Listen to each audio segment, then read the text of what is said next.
Download this code from codegive.com, link in the description below. OK, let's dive deep into clean architecture in Flutter. This will be a comprehensive guide, including explanations, a practical example project structure, and code snippets to illustrate each layer and concept. What is clean architecture?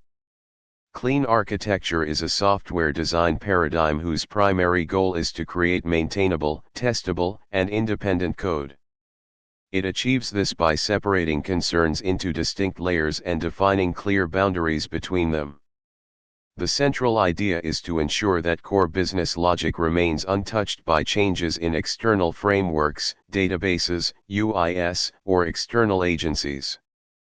Key principles of clean architecture **** independence of frameworks **** the architecture shouldn't depend on the existence of any specific UI framework, database, or any other external library. You should be able to swap out these frameworks without significantly impacting your core business logic. Testability *** business rules should be easily testable without the UI, database, or any other external elements. Independence of UI *** the UI can change easily without altering the system's business logic. Independence of database ** you should be able to swap out databases, example PostgreSQL to MongoDB, without major code changes. Independence of any external agency ** your business rules shouldn't know anything about external systems. The layers, or rings, of clean architecture ***. Clean architecture typically has the following layers, arranged in concentric circles. The inner layers are more abstract and stable, while the outer layers are more concrete and likely to change. 1. Entities, enterprise business rules. This is the innermost layer. Entities represent the core business objects and concepts of your application. They contain the most generic and high-level business rules. Entities are completely independent and don't depend on any other layer. Example, a user entity might have properties like ID, name, email, and methods related to basic user validation. 2. Use cases, application business rules. This layer contains the application-specific business rules. Use cases orchestrate the entities to perform specific tasks. They define the operations that the user can perform in the application. Use cases depend on the entities but not on any outer layers. Example, register user use case might take user data, validate it using entity rules, and then interact with the repository to store the user in the database. 3. Interface adapters ***. This layer converts data between the format most convenient for the use cases and entities and the format used by external agencies, UI, database, etc. It includes presenters, view models, controllers, and gateways. Example. Controllers take input from the UI and pass it to the use cases. Presenters /view models format data from the use cases for display in the UI. Repositories, implementations implement the repository interface, defined in the use cases layer, to interact with the database or API. 4. Frameworks and drivers ***. This is the outermost layer. It contains the UI framework, database, external APIs, device drivers, and other concrete implementations. Code in this layer should depend on the interface adapters, not directly on the use cases or entities. Dependency rule ***. A critical rule in clean architecture is the dependency rule. Dependencies can only point inward. Inner layers should not depend on outer layers. This ensures that changes in the outer layers, UI, database, do not affect the core business logic. Example project structure, Flutter. Let's illustrate this with a sample Flutter project, a simple task manager app. We'll create the following folder structure. Code example, Task Manager app.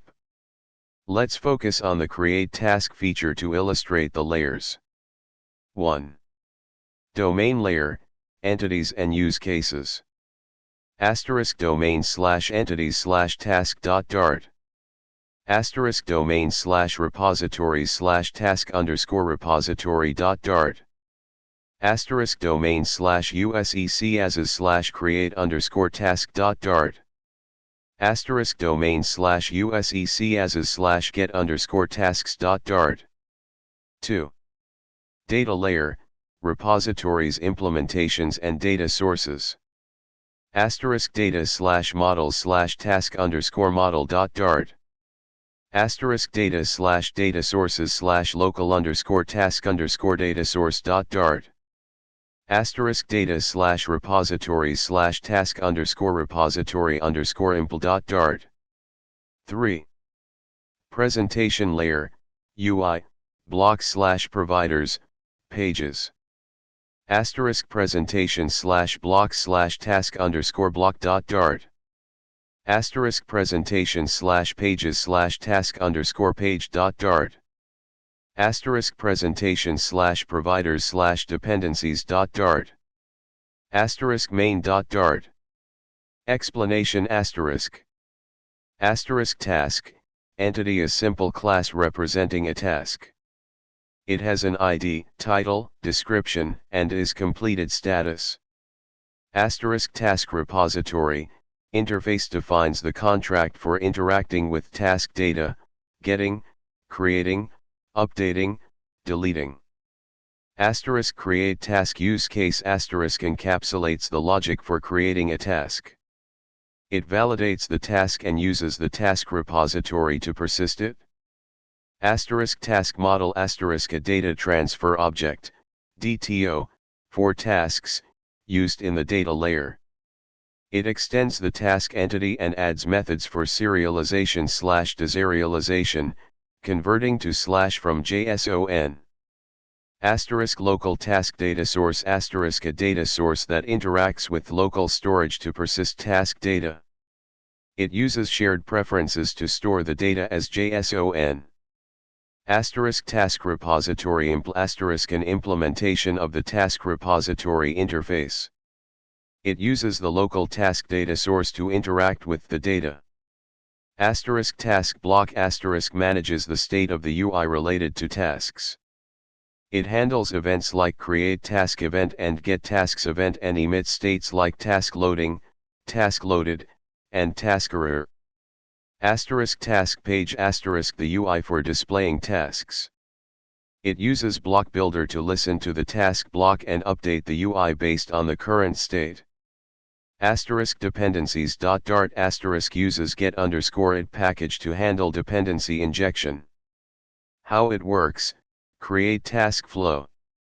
1. The user enters task details in the task page and taps add. 2. The task page dispatches a create task event to the task block. 3. The task block receives the event and emits a task loading state. 4. The task block calls the create task use case.execute method, passing the task object.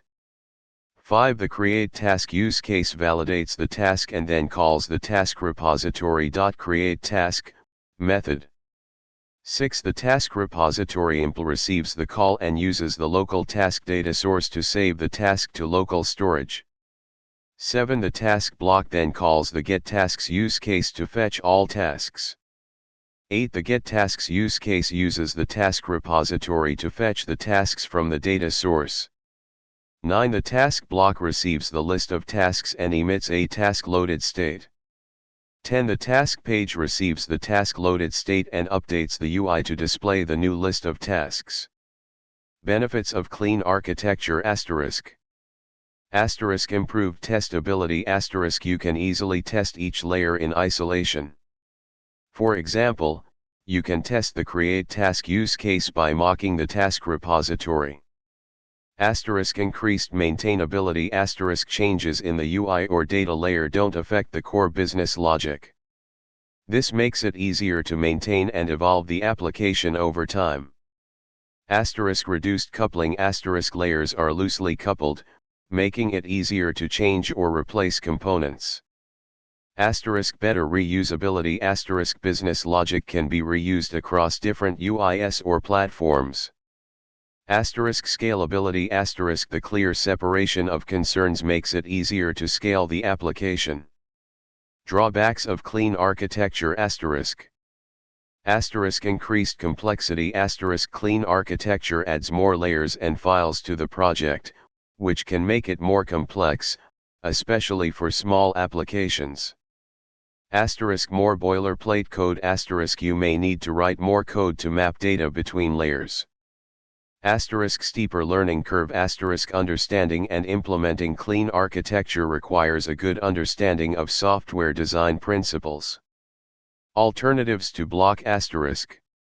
While block is a popular choice for state management in Flutter with clean architecture, other options can be used. Provider. A simpler dependency injection and state management solution. Riverpod. An improved version of Provider with better type safety and compatibility. GetX. A comprehensive solution for state management, dependency injection, and routing. MobX. A reactive state management library. Important considerations. Over-engineering. Don't over-engineer your application, especially if it's small and simple. Clean architecture is most beneficial for larger, more complex applications. Team buy-in. Make sure the entire team understands and agrees on the architecture. Iteration. Start with a simpler architecture and refactor towards clean architecture as the application grows in complexity. Conclusion. Clean architecture is a powerful tool for building maintainable, testable, and scalable Flutter applications. However, it's not a silver bullet. Weigh the benefits and drawbacks carefully before adopting it. Remember to adapt the architecture to the specific needs of your project. This detailed guide should provide a solid foundation for understanding and implementing clean architecture in your Flutter projects. Remember to practice, experiment, and adapt the principles to your specific needs. Good luck.